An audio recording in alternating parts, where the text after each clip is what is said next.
tous, c'est Isaac, le trader professionnel indépendant. On se retrouve une fois de plus pour ces nouveaux numéros. Alors, comme vous savez, nous faisons notre petite analyse fondamentale journalière. Aujourd'hui, nous allons commencer par le livre sterling. Sans plus tarder, d'abord avant de commencer, je tiens à rappeler par rapport au timing et au principe. Comme vous le savez, il y a d'abord au timing, vous devez comprendre que là, il s'agit de temps lié à l'UTC plus 3. Donc, en référencement par rapport à votre pays, votre région ou n'importe quel endroit où vous habitez, vous devez connaître votre fuseau horaire pour pouvoir bien assimiler ces timings. Puisque peut-être chez vous, c'est UTC plus 2, UTC plus 1 ou ITC moins 1, moins 2, bon, peu importe. Mais c'est juste de faire la référence, hein, parce que comme je l'ai dit, c'est ITC plus 3, vous essayez de vous référer si chez vous, ça sera ITC plus 2 ou plus combien. Alors, par rapport au principe, comme vous le savez, ici, nous pensons d'abord à l'indice des prix des logements nationwide HPI mensuel. Le principe reste le même, je rappelle encore une fois, et que si le chiffre qui sera publié sera supérieur à la prévision, cela veut dire tout simplement la devise, l'actif financier va aller à la hausse. La devise ou l'actif financier va aller à la hausse. Si le chiffre qui sera publié sera inférieur à la prévision, cela veut dire tout simplement que la devise ou l'actif financier va aller à la baisse. Par exemple, là, nous avons l'indice des prix des logements nationwide. La prévision, c'est 0,6%. Les chiffres que vous voyez là en vert, c'est juste un chiffre en cours puisque l'indice des prix des logements n'est pas encore publié. Quand ça sera publié, si le chiffre qui sera publié sera supérieur à cette prévision-là, cela veut dire tout simplement que la livre sterling va aller à la hausse. Si c'est inférieur à la prévision, la livre sterling va aller à la baisse. Pas que la livre sterling, ça concerne aussi d'autres secteurs, d'autres actifs financiers tels que les indices ou les actions liées à la bourse d'Angleterre. Voilà, nous passons très rapidement avec l'indice des prix de logement nationwide HP toujours annuel. Comme prévision, nous avons 10,7%. Et voilà, nous attendons le chiffre actuel qui sera publié à 10 heures exactement. Après, nous passons à l'économie allemande. Comme prévision par rapport à la vente au détail, nous avons moins 1,4%. Et voilà, par rapport au chiffre qui sera publié, également, nous allons attendre si ça sera supérieur ou inférieur à la prévision. Après l'économie allemande, nous passons à l'économie espagnole, toujours liée à l'euro, puisque ce pays-là utilise l'euro, comme vous le savez. PMI manufacturier pour le mois de février. Comme prévision, nous avons 56,0 et nous attendons également le chiffre qui sera publié par rapport au PMI manufacturier Espagne. Après, nous passons à l'économie suisse. PMI procure CH fait pour le mois de février. Comme prévision, là nous avons 64,0 et nous attendons également le chiffre qui sera publié. Et après, il y a PMI manufacturé Italie, pareil, 61,0 et nous attendons également la prévision. Après, toujours en Allemagne, à 11h55, nous avons le PMI manufacturé allemande pour le mois de février, 58,5 pour comme prévision et nous attendons également le chiffre qui sera publié.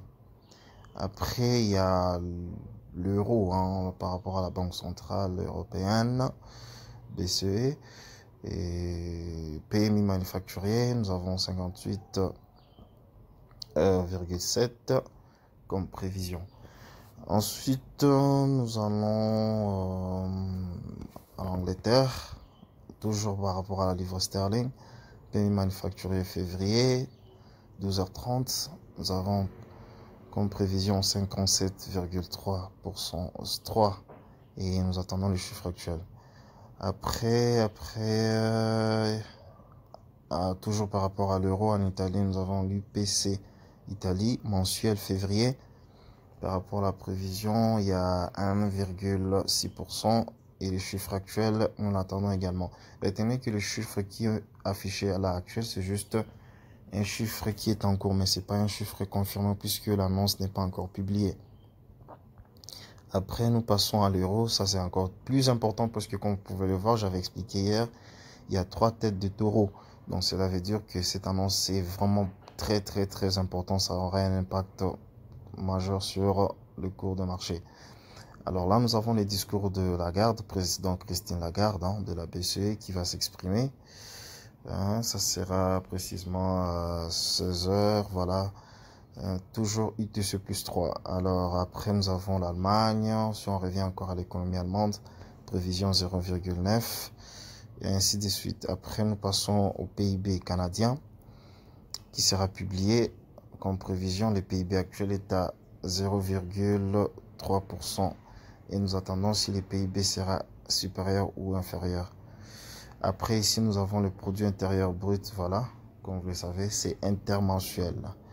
Après les PIB mensuels, nous avons le PIB trimestriel. Voilà. Il y a encore une petite erreur d'ordinateur qui n'affiche pas la prévision, mais c'est pas grave. On passe au PIB annualisé, trimestriel T4. Prévision 0,5, 0,5%. Voilà. Et voilà. Après, nous allons clôturer avec le dollar américain, PMI manufacturier février. Comme prévision, nous avons 56,0 et nous attendons l'annonce qui sera affichée. Après, nous passons toujours au dollar américain, ISM manufacturier emploi, voilà, vous savez, prévision 53,5 et nous attendons les chiffres qui sera publié actuellement. Après, nous passons au dollar néo-zélandais, 18 heures, indice des prix global Direct Trade. Là-bas non plus, il y a un problème d'ordinateur puisqu'il n'y a pas mentionné prévision, mais il faut quand même surveiller de près ce qui sera publié. Enfin, nous allons clôturer avec la livre sterling, les discours de Saunders, membre du PMC. C'est le comité économique de la Banque d'Angleterre, de la BOE, qui vont prononcer les discours. Et aussi Madame Catherine, membre du PMC, qui va aussi s'exprimer par rapport à la Banque d'Angleterre, Bank of England, comme on le mentionne. Voilà, c'est tout pour aujourd'hui. J'espère que vous allez vraiment tenir à compte tous ces petits détails, tous ces annonces et surtout soyez prudents parce que dû à ces annonces, parfois le marché peut être mauvais, parfois le marché peut être bon, dépendamment de la volatilité. Et surtout, comme je l'ai rappelé hier, nous sommes en période de crise géopolitique qui se passe entre la Russie et l'Ukraine. C'est ce qui impacte aussi énormément le marché. Comme vous avez pu le remarquer hier, il y avait un gap énorme par rapport aux différents actifs financiers, donc c'est-à-dire l'annonce de Vladimir Poutine concernant je sais pas comment on appelle ça déjà, je suis pas un politique, mais il avait prononcé des menaces nucléaires qui a fait carrément bouger les marchés hier.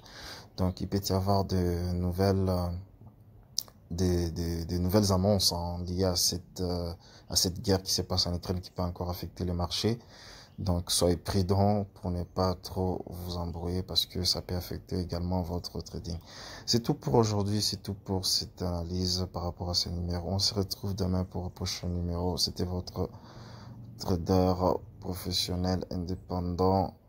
Merci d'avoir suivi. Ciao, ciao, à demain.